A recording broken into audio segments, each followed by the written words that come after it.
Friends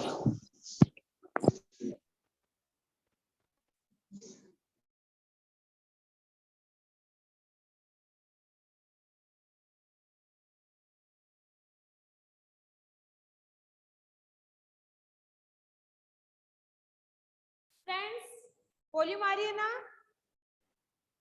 yes ma'am. Students हमने 6 question कर लिए थे। हमारा 7 नंबर का क्वेश्चन था what are the changes in the male at puberty, यानी प्यूबरिटी यौवन अवस्था के दौरान मेल की बॉडी में क्या क्या चेंज होते हैं। Give me answer any student please, कि इस फेज के दौरान मेल की बॉडी में क्या क्या चेंज होते हैं। Voice change, voice change, yes. Height growth, development in sex hormones, sex hormone का डेवलपमेंट, वेरी गुड। इसके अलावा एस्ट्रा हेयर का आना, ठीक है, बियर्ड दाढ़ी का आना। तो सबसे पहले हम फर्स्ट पॉइंट देखते हैं।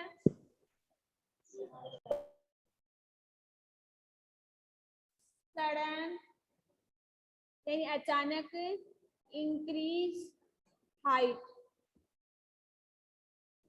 अचानक हाइट का इंक्रीज होना इस फेज के दौरान, यानी 13 से लेकर 18 इयर्स के दौरान उस मेल और फीमेल की जो हाइट है वो क्या हो जाती है, इंक्रीज हो जाती है, बढ़ जाती है। इसके बाद सेकंड है growth of hair of different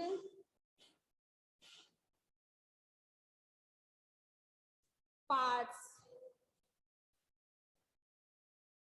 of body like face development,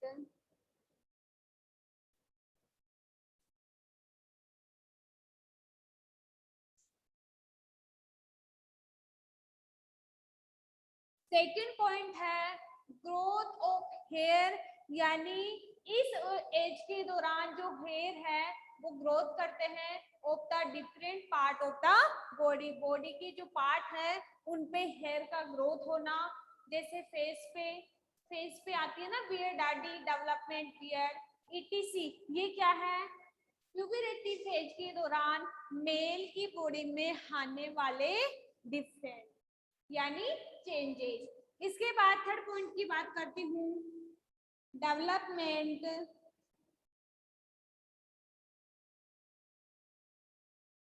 of Adam's apple in throat, voice becomes change।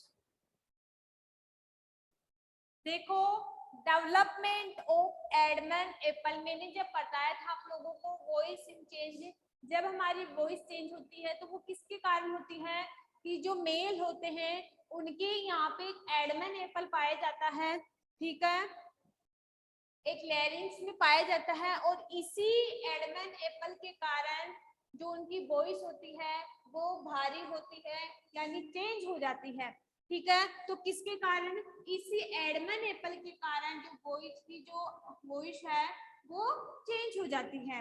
इसके बाद है 4 point shoulders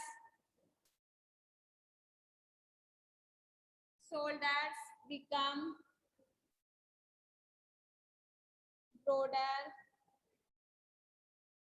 and chest wider। इसके अलावा जो बॉय के जो शोल्डर्स हैं, जो कंधे हैं, चौड़े हो जाते हैं, ठीक है, कौन सी फेज के दौरान, इसी प्यूबरिटी फेज के दौरान। ठीक है, तो यहाँ तक समझ में आ गया आप लोगों को कि जो मेल होता है, ऐसे फीमेल की बॉडी में भी डिफरेंट चेंज आते हैं। जैसे मेल की बॉडी में आते हैं डिफरेंट चेंज, वॉइस चेंज होती है, उनकी भी हाइट चेंज होती है, ठीक है, उनकी ग्रोथ में डिफरेंट आता है, बॉडी शेप में डिफरेंट आता है, शोल्डर्स में डिफरेंट आता है। तो जैसे मेल की बॉडी में इस एज के दौरान डिफरेंट चेंज होते हैं, इसी प्रकार फीमेल की बॉडी में भी इसी फेज के दौरान डिफरेंट चेंज हमें देखने को मिलते हैं। यहाँ तक समझ में आ गया 7 क्वेश्चन सबको?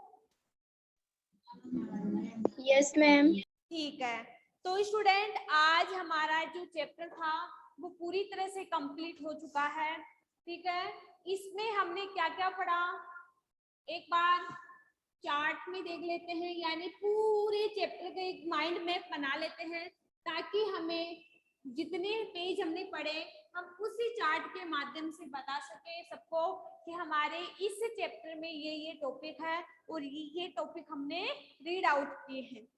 ठीक है, तो सबसे पहले हम बात करते हैं प्यूबर्टी।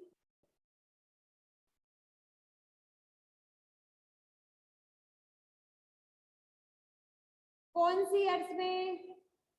13 से लेकर 13 to 18 ईयर्स। ठीक है, इसके दौरान 2 चेंज होते हैं हमारी बॉडी के अंदर, internal external. Internal change right कर लो, ताकि आप लोग जब भी पढ़ो तो इसको देख लो तो आप लोगों का पूरा चैप्टर माइंड में आ जाए। तो इंटरनल चेंज,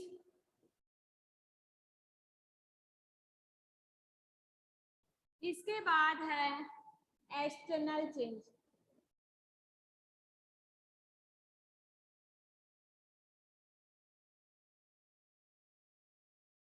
ठीक है, इंटरनल चेंज के दौरान क्या क्या परिवर्तन होते हैं?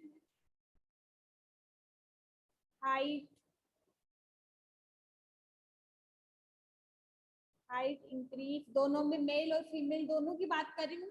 ठीक है, इसके अलावा वॉइस चेंज,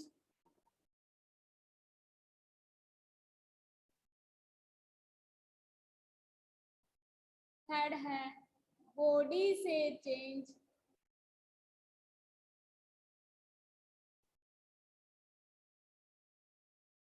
इसके अलावा है और क्या है, sex organ development.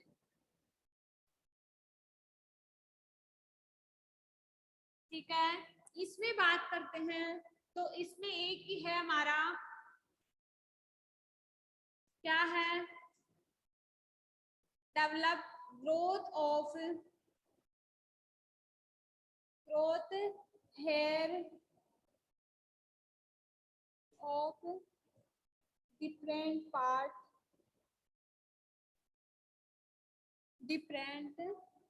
part of body। ठीक है, इसमें हम बात करते हैं फेस और पब्लिक रीजन,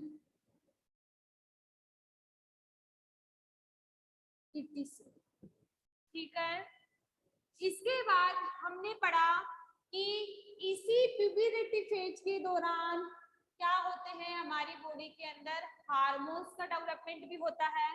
तो हार्मोन्स कौन कौन से होते हैं?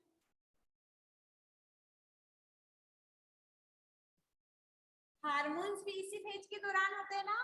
तो बात करते हैं मेल और फीमेल की। मेल के अंदर कौन सा हार्मोन पाया जाता है? मेल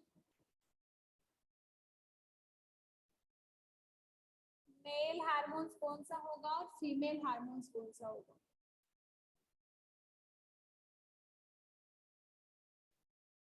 कौन सा होता है? एक्सट्रोजन। और ये कौन सा होता है?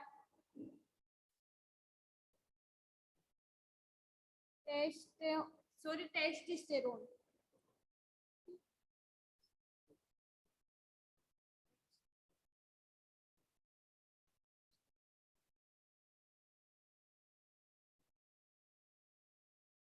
ठीक है,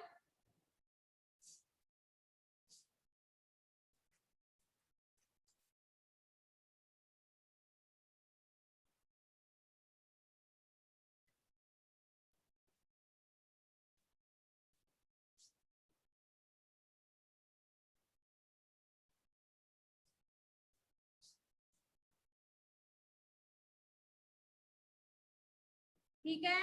इसके अलावा क्या होते हैं, इसी फेज के दौरान हम रिप्रोडक्शन कर सकते हैं, और रिप्रोडक्शन करवाने के लिए हमारे पास क्या होने चाहिए, क्रोमोसोम, जो हमें पता है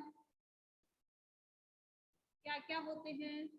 मेल के अंदर तो कौन कौन से होते हैं, मेल के अंदर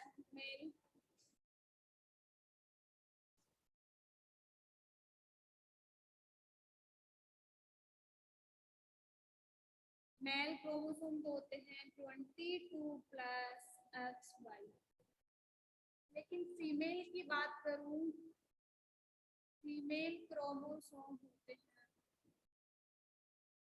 कौन से, 22 प्लस XX।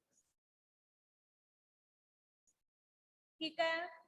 इसके बाद इसी में नीचे एरो लगा के लिखो कि 23 pair are sex determine chromosome।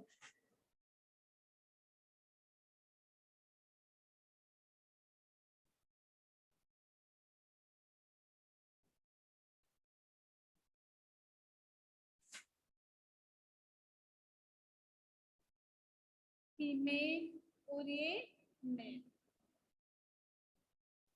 इसके बाद हमने पढ़ा किसके बारे में, रिप्रोडक्टिव हेल्थ के बारे में। तो इसी के नीचे लिख लेना आप लोग रिप्रोडक्टिव हेल्थ हेडिंग डाल के।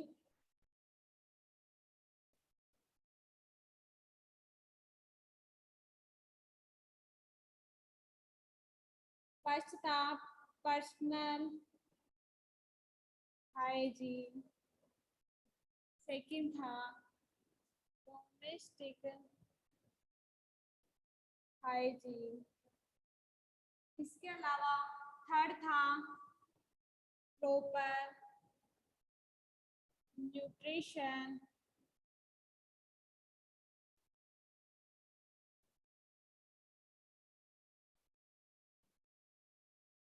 या न्यूट्रिशन या बैलेंस डाइट। इसके बाद इसी में 4 पॉइंट था हमारा फिजिकल एक्सरसाइज।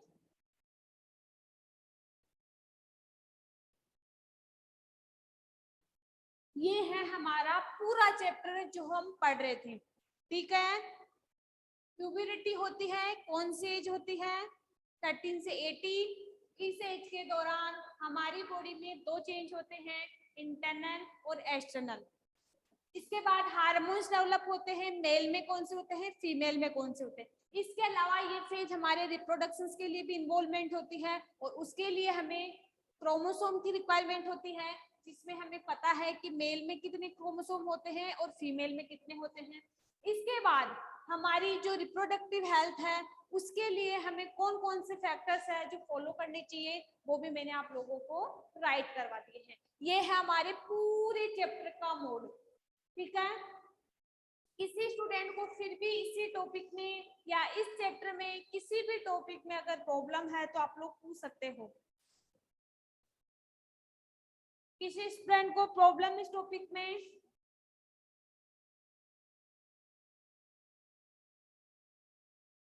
हमारे 4 चैप्टर कंप्लीट हो चुके हैं, और चारों चैप्टर आप लोगों को पूरी तरह